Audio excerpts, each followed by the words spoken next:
नमस्कार, आप देख रहे हैं चेकटी न्यूज। आइए देखते हैं की बड़ी खबरें। सरकार ने 2021-22 के बजट में ऐलान किया है कि 1 अप्रैल से कर्मचारियों के सालाना 2.5 लाख रुपए से अधिक के पीएफ योगदान पर अर्जित ब्याज पर टैक्स लगेगा।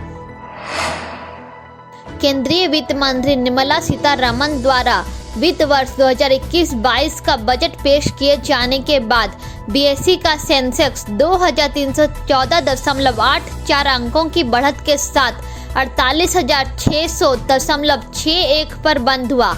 इससे निवेशकों की संपत्ति में 6 लाख करोड़ रुपए की बढ़ोतरी हुई है।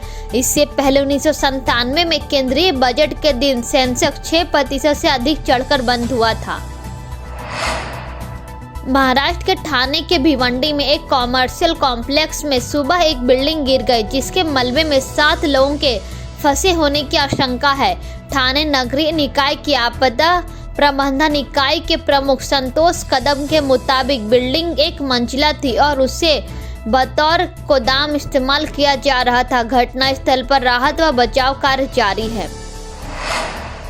म्यांमार की सेना ने तख्ता पलट के बाद कहा कि देश में 1 साल का आपातकाल खत्म होने के बाद चुनाव कराए जाएंगे और जीतने वाले का सत्ता सौंप दिया जाएगी। पिछले साल नवंबर में चुनाव जीतने वाली आंग सान सू की को आज हिरासत में लिया गया था। उनकी पार्टी ने 476 में से 396 संसदीय सीटें जीती थी।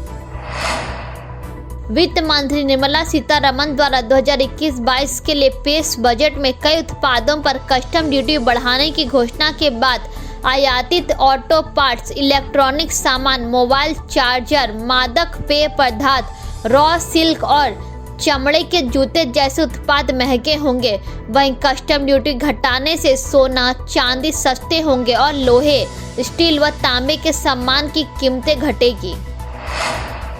गृह मंत्रालय ने दिल्ली में सिंघू, गाजीपुर और टिकरी बॉर्डर व आसपास के इलाकों में इंटरनेट सेवा निलंबन को 2 फरवरी रात 11 बजे तक बढ़ाया है। पहले इन इलाकों में इंटरनेट सेवा 31 जनवरी रात 11 बजे तक सस्पेंड थी। किसान आंदोलन के बीच दिल्ली में गणतंत्र दिवस पर हुई हिंसा के बाद यह कदम उठाया गया था। केंद्रीय बजट 2021-22 पेश करते हुए वित्त मंत्री निर्मला सीतारमण ने कहा कि 4 भारतीय अंतरिक्ष यात्रियों को गगनयान मिशन के लिए प्रशिक्षित किया जा रहा है। उन्होंने कहा कि दिसंबर 2021 में पहला मानव रहित मिशन लॉन्च किया जाएगा। रक्षा मंत्री राजनाथ सिंह ने बजट 2021-22 के बाद ट्वीट किया, वित्त वर्ष 2021-22 के लिए रक्षा बजट बढ़ाकर 4,78,000 करोड़ रुपए किए गए हैं, जिनमें से 1,35,000 करोड़ रुपए का पूंजीगत व्यय शामिल है। यह पिछले वित्त वर्ष के मुकाबले करीब 19% अधिक है। प्रधानमंत्री नरेंद्र मोदी ने केंद्रीय बजट 2021-22 को लेकर कहा कि बजट में एमएसएमई और इंफ्रास्ट्रक्चर पर विशेष जोर दिया गया है। उन्होंने कहा कि ये बजट जिस तरह हेल्थ केयर पर केंद्रित है वो भी अभूतपूर्व है। इस बजट में किए गए निर्णय ये दिखाते हैं कि इस बजट के दिल में गांव हैं, हमारे किसान हैं। अहमदाबाद के मोटेरा स्टेडियम में खेले जाने वाले भारत इंग्लैंड के बीच टेस्ट सीरीज के आखिरी 2 मैचों में दर्शकों को प्रवेश की अनुमति होगी। 1,10,000 दर्शक क्षमता वाले दुनिया के सबसे बड़े क्रिकेट स्टेडियम में 24 फरवरी के तीसरा टेस्ट खेला जाएगा। सीरीज के पहले 2 टेस्ट चेन्नई में खेले जाएंगे। वित्त मंत्री बजट पेश करते हुए कहा कि इस वित्त वर्ष सरकारी बैंकों को 20,000 करोड़ रुपए की पूंजी दी जाएगी। वित्त मंत्री ने डूबे हुए कर्जों के प्रबंधन के लिए परिसंपत्ति पुनर्गठन एवं प्रबंधन कंपनी बनाने की घोषणा की है।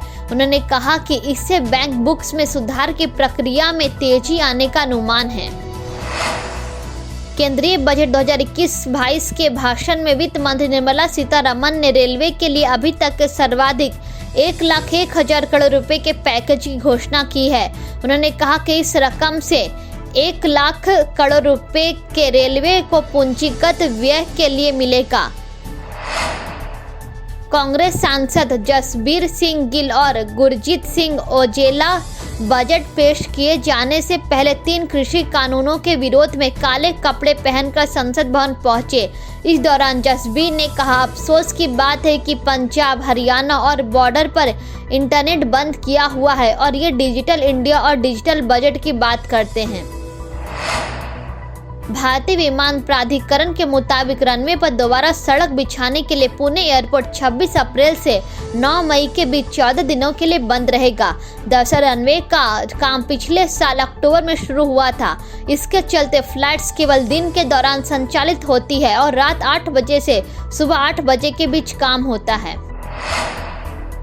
वित्त मंत्री निर्मला सीतारमण ने केंद्रीय बजट पेश करते हुए कहा कि अगली जनगणना भारत के इतिहास की पहली डिजिटल जनगणना होगी। उन्होंने कहा, इसके लिए मैंने इस साल में 3,768 करोड़ रुपए आवंटित किए हैं। सीतारमण ने साथ ही डीप ओशियन मिशन के लिए 5 साल में 4,000 करोड़ रुपए आवंटित करने की घोषणा की है। धन्यवाद। वीडियो अच्छा लगा हो तो लाइक करें, कमेंट करें और इसी तरह का वीडियो देखने के लिए हमारे चैनल को सब्सक्राइब करें।